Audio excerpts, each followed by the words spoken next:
Good afternoon class. आज हम जो हमने पिछली क्लास में ऐतिहासिक स्रोतों के बारे में पढ़ा था, आज हम उसको आगे बढ़ाएंगे और उसके साहित्यिक स्रोत को धीरे धीरे वन बाय वन कंप्लीट करेंगे। तो प्रीवियस क्लास में हमने क्या पढ़ा था कि इतिहास क्या है, तो हम सब जानते हैं बीती घटनाओं का अध्ययन, और दूसरा था हमारा ऐतिहासिक स्रोत क्या है। तो इतिहास निर्माण में जो साहित्यिक एवं पुरातात्विक स्रोत कार्य में आते हैं, सहायक होते हैं, उसे कहते हैं ऐतिहासिक स्रोत। और अब बात करेंगे, हमने उसे क्लासिफाई किया था, आज हम बेसिकली हमारा ध्यान रहेगा साहित्यिक स्रोतों पर। तो साहित्यिक स्रोतों के हम फिर से क्लासिफाई एक बार रिकॉल फॉर्म में एक बार फिर समझेंगे। पहला है साहित्यिक स्रोत, हमारे दो भागों में बटे हुए होते हैं। पहला है हमारा धार्मिक और दूसरा है हमारा लौकिक।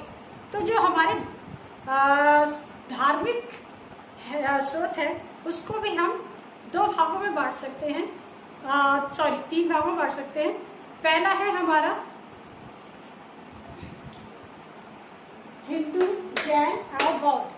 तो जो आज हिंदू वाला पोर्शन है वो आज हम कवर करेंगे, और जैन और बौद्ध कोर्स, जैन और बौद्ध धर्म से संबंधित प्रमुख ग्रंथ जिसका हमारे इतिहास निर्माण में विशेष योगदान है, उसको हम अगली कक्षा में समझेंगे। तो हिंदू धर्म ग्रंथ किसे कहते हैं, एक बार फिर मैंने जैसा कि क्लासिफाई किया है, हिंदू धर्म ग्रंथ के अंदर हमारी स्मृतियां, वेद, पुराण, उपनिषद और महाकाव्य आते हैं। तो आज हमारे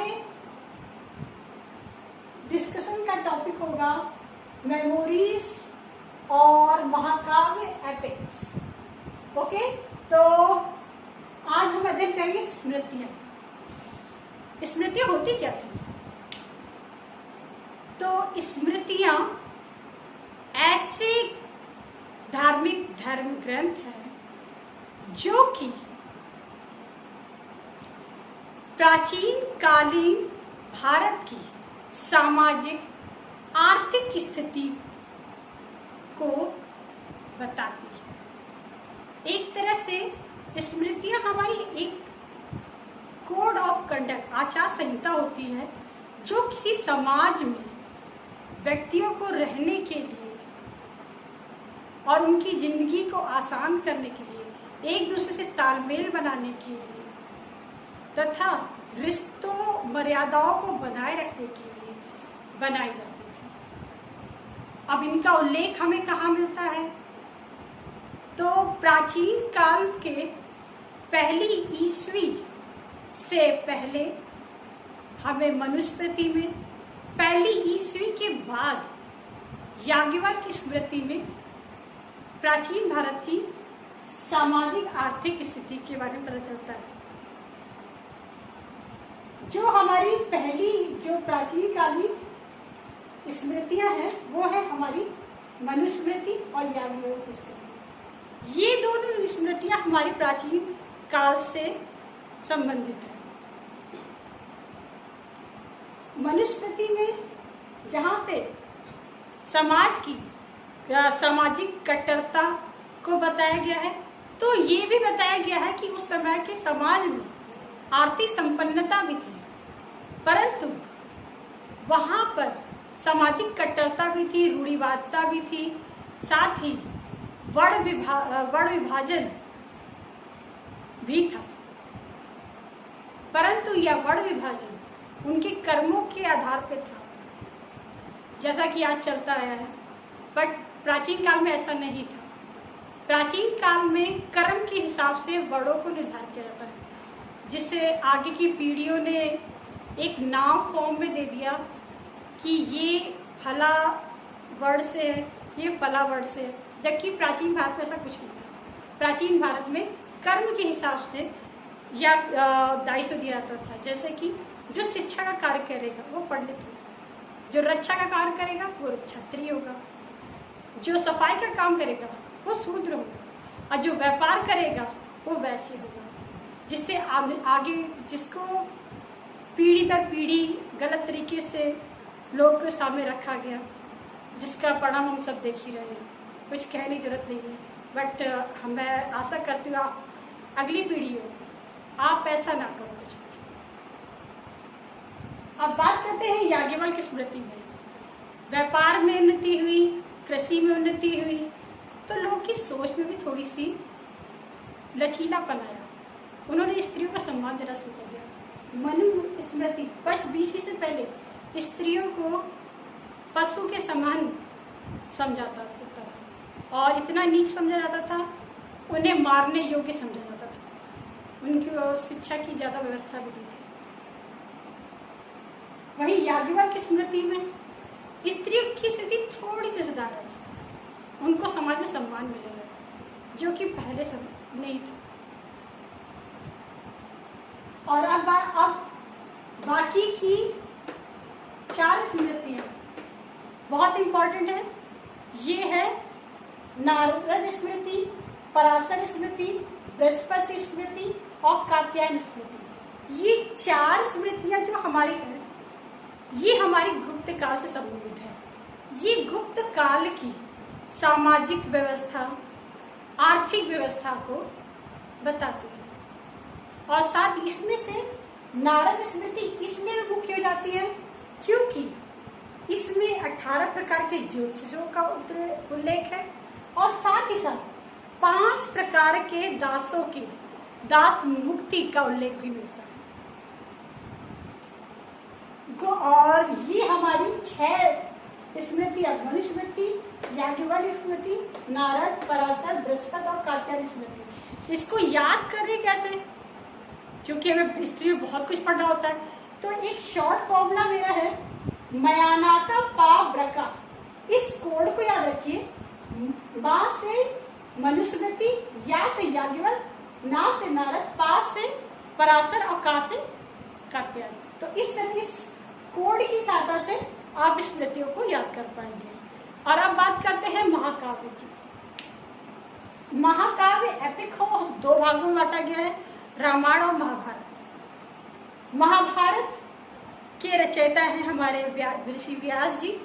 इसमें दो भाइयों के आपसी संघर्ष को कैसे आपसी मतभेद युद्ध तक पहुंच गए, इसको एक कहानी के रूप में बताया गया है।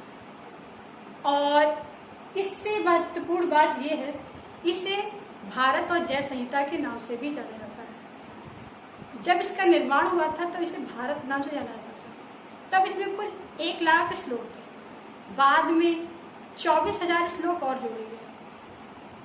क्योंकि इसमें अधर्म पर धर्म की जीत थी, इसीलिए इसे जय संहिता के नाम से भी जाना जाता है। एक छोटी सी कहानी है।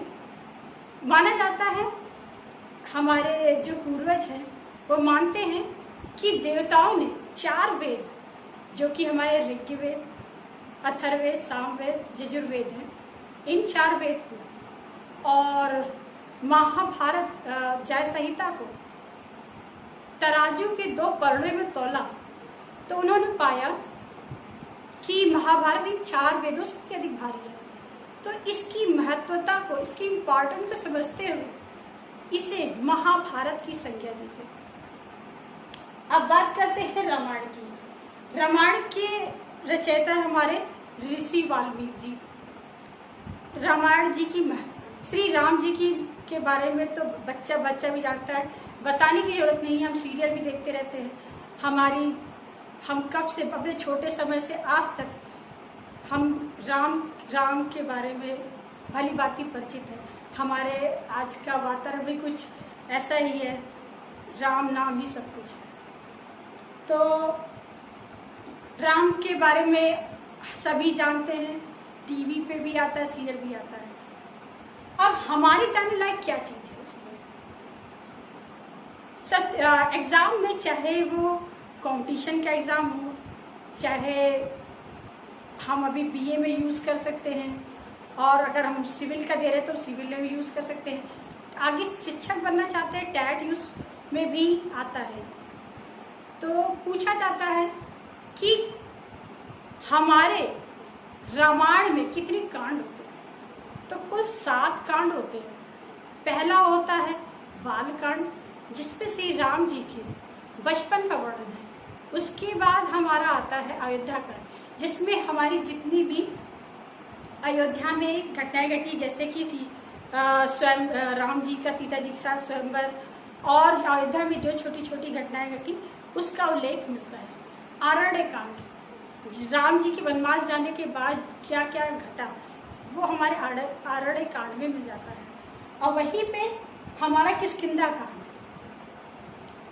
श्री हनुमान जी का राम जी से मिलना, सुग्रीव से दोस्ती और किष्किंधा पर विजय, तो ये सब बातों का उल्लेख किष्किंधा कांड में मिलता है। और उसके बाद है सुंदरकांड, जिसमें सुंदरकांड और लंका कांड, उत्तरकांड। सुंदरकांड इसलिए भी इम्पोर्टेंट है क्योंकि हमारी पूरे रामायण में राम पर केंद्रित होकर बनाई गई है, परंतु सुंदरकांड एक ऐसा भाग है जिसमें श्री हनुमान जी के खूबियों को, उन्होंने जो कार्य किए उनकी व्याख्या हमें मिलती है। इस कारण यह अति महत्वपूर्ण इम्पोर्टेंट हो जाता है। अब बात करते हैं लंका कांड की। लंका विजय, लंका पे आक्रमण, ये सारी घटनाएं ये हमारे लंका कांड में मिल जाती हैं। उत्तरकांड, इसमें लंका में विजय प्राप्त करके जब श्री राम जी अपने राज्य आए, फिर इसके बाद क्या हुआ उस घटनाओं का उत्तरकांड में उल्लेख मिल जाता है। तो आज की क्लास में हम इतना ही समझेंगे। आगे की क्लास में हम वेद, पुराण, उपनिषद को समझेंगे और अपने टॉपिक को कंप्लीट करेंगे। इसी के साथ आपका दिन शुभ रहे।